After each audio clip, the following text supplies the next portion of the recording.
Hello friends. आज मैं फिर से आपसे जीएसटीआर 4 के संबंध में बात करने वाला हूं, क्योंकि जीएसटीआर 4 से संबंधित जो निगेटिव लायबिलिटी थी या निगेटिव कैश लेजर था, उसको सरकार के द्वारा समाप्त कर दिया गया है। लेकिन उसके बावजूद भी बहुत से लोगों की कॉल्स आ रही, बहुत से लोग मुझसे पूछ रहे हैं कि उनका अभी तक जो प्रॉब्लम था वो रिजॉल्व नहीं हुआ है।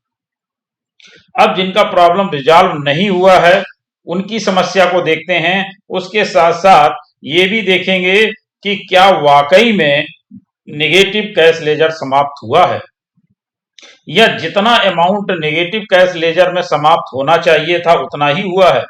इसलिए सबसे पहले आपसे ये रिक्वेस्ट है कि आप लोग अपने अपने पोर्टल पे जा करके अपना कैश लेजर जरूर चेक करें, और कैश लेजर चेक करने के साथ साथ अपनी ईमेल को भी जरूर से जरूर चेक करें, क्योंकि यहाँ पर बहुत से लोगों के ये प्रश्न है कि उनका जितना निगेटिव कैश लेजर था उतना उन्होंने समाप्त जरूर किया है, लेकिन निगेटिव कैश लेजर समाप्त कौन सा करना था और उन्होंने कौन सा कर दिया है, इसको हमें समझना जरूरी है।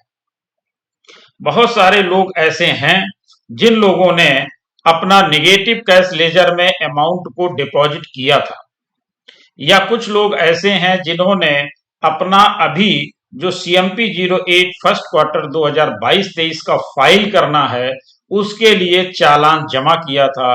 उन लोगों के साथ क्या हुआ है ये हम लोग देखते हैं। देखिए, जैसा कि आपको मालूम है कि 8 जुलाई 2022 को इन्होंने जो भी नेगेटिव था उसको रिवर्स कर दिया था, यानी पॉजिटिव कर दिया था। तो यहां पर इन्होंने क्या कहा ये देखते हैं।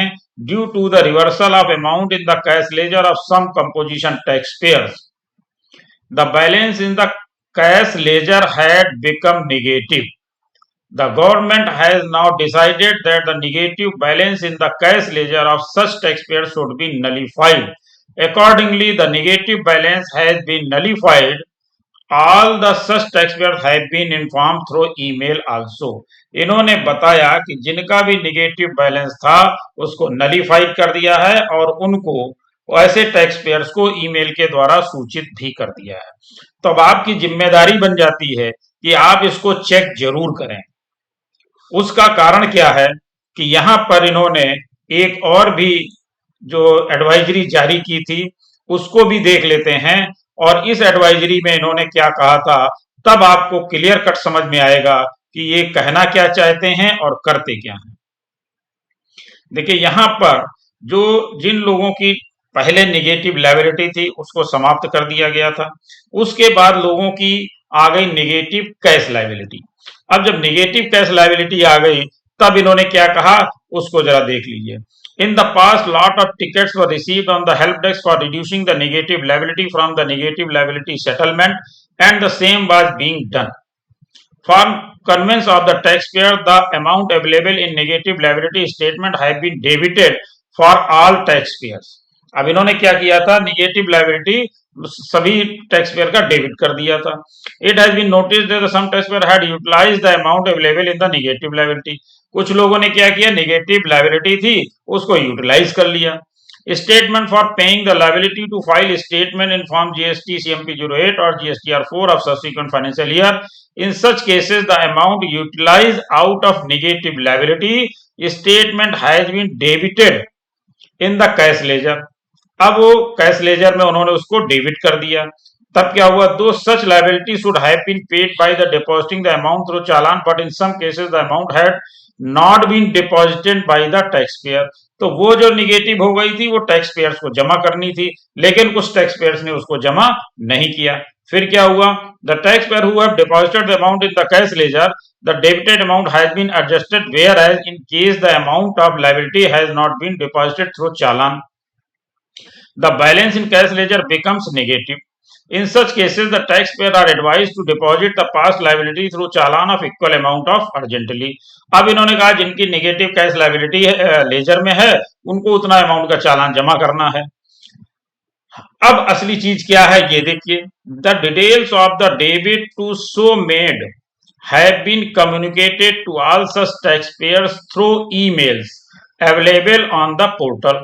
In case the liability had been paid through adding in the next year liability. लोगों के साथ क्या हुआ, उन्होंने नेक्स्ट ईयर की लाइबिलिटी में उसको ऐड किया था.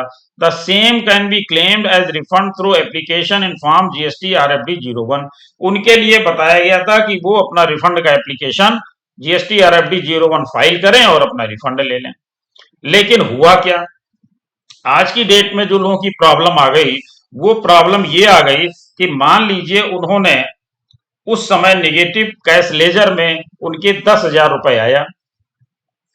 अब उन्होंने अगर निगेटिव कैश लेजर में 10,000 रुपए आया, अगर उन्होंने 5,000 रुपए जमा कर दिया तो निगेटिव कैश लेजर रह गया 5,000 रुपए. अब जब उसको रिवर्स किया गया तो किया क्या गया कि केवल 5,000 रुपए किया गया, जबकि उस समय की लाइबिलिटी थी 10,000 रुपए, तो 10,000 रुपए करना चाहिए था. एक तो प्रॉब्लम ये आ गई. अब दूसरी प्रॉब्लम ये आ गई, जिन लोगों ने अपना अभी फर्स्ट क्वार्टर 2022-23 का टैक्स जमा कर दिया, यानी सीएमपी 08 जो फाइल करना है उससे पहले आपको चालान से उसका टैक्स जमा करना पड़ता है.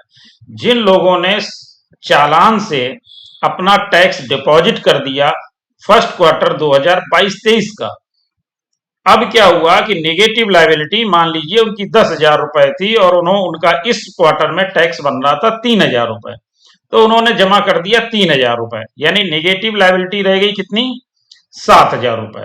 अब उन्होंने जब रिवर्सल किया तो 7,000 रुपए का किया. जो 3,000 रुपए फर्स्ट क्वार्टर की लायबिलिटी के लिए उसने जमा किया था वो कहां चला गया.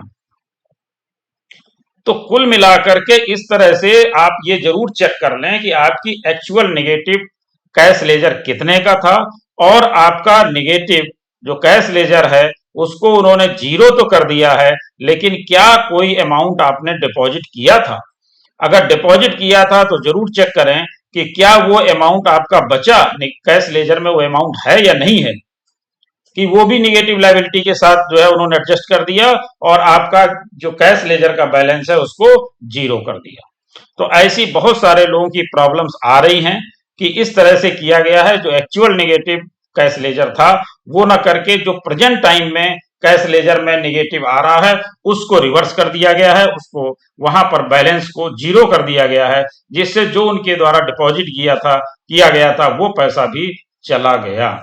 तो हमारा जो पोर्टल है वो नए नए कारनामे करता रहता है, लेकिन सच्चाई कितनी है ये जब आप लोग अपने अपने पोर्टल पर जाकर के, ईमेल पर जाकर के चेक करेंगे और तब आपको पता चलेगा. तो आप लोगों से रिक्वेस्ट है कि अगर इस तरह की कोई समस्या है तो आप मुझे कमेंट बॉक्स में लिख करके जरूर बताइएगा, जिससे मैं आगे इस पर और आप लोगों को कुछ सुझाव दे सकूं. Thank you.